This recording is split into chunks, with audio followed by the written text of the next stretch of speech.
جس دور میں بچیوں کو دفن کر دیا جاتا تھا، جس دور میں بچیوں کے گلے کاٹ لیے جاتے تھے، جس دور میں بچیوں کو زحمت سمجھا جاتا تھا، اس دور میں میرے لجپال نبی نے فرمایا لوگوں میری بیٹی فاطمہ میرے دل کا چین ہے، میرے دل کا قرار ہے۔ فرمایا فاطمہ تو بضعۃ منی، اے لوگوں فاطمہ میرے جگر کا ٹکڑا ہے۔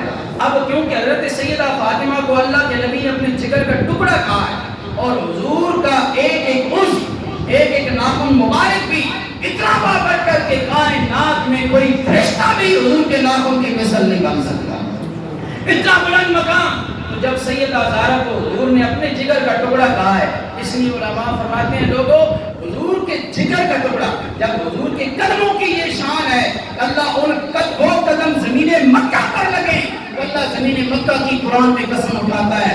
فرمایا اس لیے مکہ کی قسم نہیں اٹھا رہا لوگوں کدھر خانہ کعبہ ہے، اس لیے نہیں اٹھا رہا کدھر آب زمزم ہے، اس لیے نہیں اٹھا رہا کہ حجر اسود ہے، اس لیے نہیں اٹھا رہا کہ یہاں مقام ابراہیم ہے۔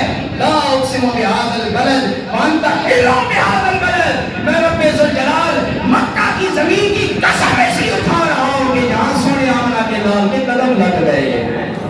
جس نبی کے قدموں کی یہ شان ہے، اس نبی کے جگر کی شان کا عالم کیا ہوگا؟